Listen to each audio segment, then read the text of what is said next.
It's that time of the week. It's Monday. It's time to torture Doc with really, really bad comic books. And I picked something extra special for him this week. Lethal Legion, New Mutants, Lethal Legion. It's the second issue. Charlie Jane Anders and Anid Balab on this one. And here returning to the channel is Doc. How you doing, buddies? Did you enjoy this comic book? I'm going to get on a plane, fly to the Philippines, kick you in the balls, and then get on my flight and go home. Didn't Danny Lore and Charlie Jane Anders already get this fucking comic canceled once?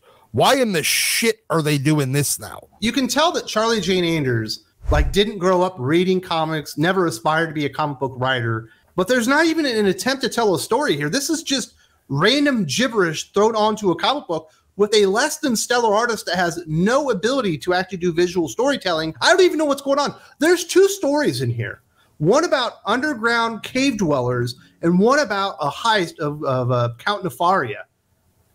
I think the Count Nefaria is supposed to be the main story, but I don't know. The only reason I would say that that's probably the important story here is because there's actually plot progression to it. It's not just, hey, it's a scene of this, and then nothing that happens in there actually matters when you move to the next scene. It's really bad, and the art does not help. Let's talk about the art first, Doc, because I have some issues with this. The characters just look awful, but the layouts are really what I found jarring. Specifically, there are 2 pages, and when I read it, I thought I was supposed to read it vertically, up to down, up to down, up to down in the 3 panels that are there, but I don't think that's how I was actually supposed to read it. But actually, after going through it, I still don't know how I was supposed to read it. I know exactly how you felt. I'm pretty sure I read those pages multiple times. It would be kind of like a 9-panel grid, or sometimes a 6-panel grid, except for the center column of that grid is all one giant panel. You can't quite tell if you're supposed to read it left to right and then keep reading the middle panel, but the appropriate part of it, or if you're supposed to read it left all the way to the bottom, center column down, and then right column down. Honestly, I had to read the pages multiple times to just figure out which one was the least indecipherable. Well, which one is the least indecipherable? Yeah, it's just left to right, except for they didn't do any panel breaks for the middle column. And this goes on for multiple pages. I thought at one point maybe I was supposed to read the left vertical column all the way down through all 3 pages and start at the top again. The way that I read it just seemed to make it almost coherent, but even then, you have a comic artist that I don't know this person, I've never seen their work before, I don't really like it, but they are obviously a bad storyteller being scripted by a person that obviously has no clue how to do comic book and sequential storytelling. This is a recipe for an completely indecipherable page. It also is completely irrelevant to the story, so just skip the pages where you get to the borderline incomprehensible storytelling. Just skip them. The worst thing in this, by far, is the humor. There are so many attempts at jokes throughout this comic book, and I don't believe a single one landed at all. There's one point they're fighting. They're pretending that they want to join Nefarious Lethal Legion so they can break into his house and steal some stuff. We'll get to that here in a second. So there's these battles that are going on, and there's this guy, and he says, I confess, I detest violence, my dear. And then Escapade, I think she's supposed to be Battle Diva. I don't know what the stupid name was. She says, me too.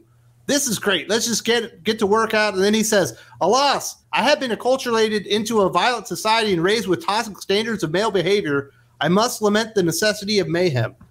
That was a joke. There's a degree of subtlety and a degree of finesse that you need in order to translate even the funniest people out there into a static words on a page joke. Doc, did you know that Nefarious House has been on HGTV 3 times? That was hilarious. I was laughing my balls off. So when we get into the story, and like I said, there's 2 stories going on here. We'll concentrate on the break-in story. Apparently, Escapade, Scout, and Sorella Benham, whatever her name is, the lady with the brain thing, just decided to break into Count Nefarious' house and steal stuff. He doesn't have a bomb that he's going to use to kill mutants that they have to stop.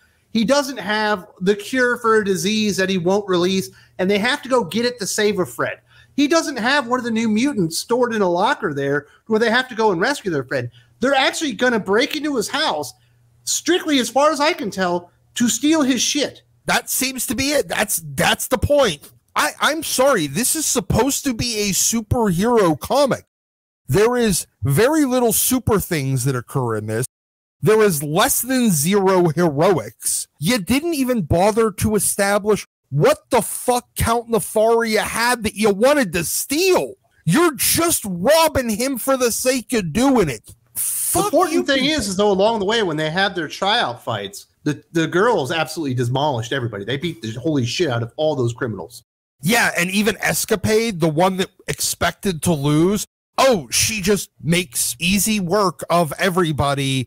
They just literally beat the ever-loving hell out of every one of these actual professional mercenaries. Escapade, the character that has absolutely no fight training, talks about how they don't know what the hell they're doing, decides that, well, since I'm going to lose anyway, just smokes all these actual professional mercenaries with ease. Like, oops, did I do that? You want to be taken seriously.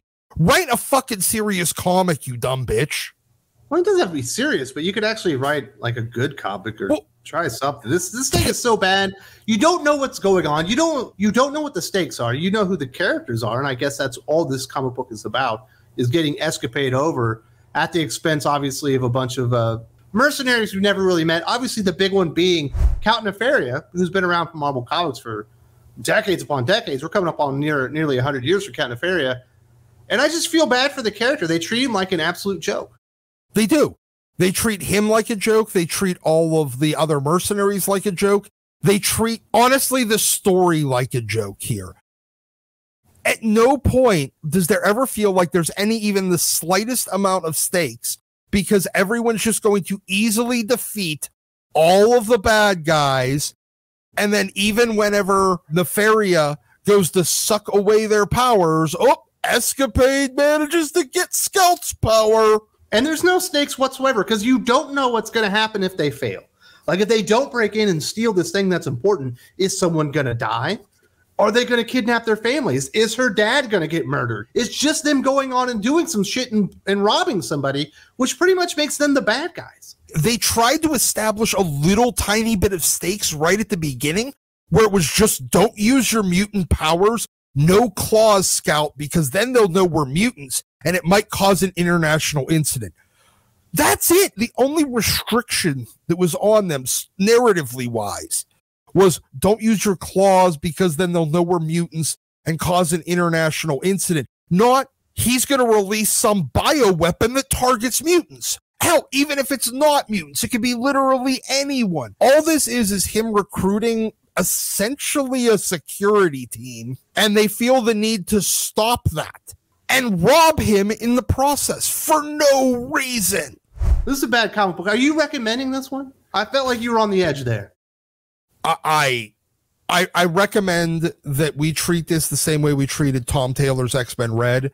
We accumulate every reference, every copy of this, every digital footprint of it.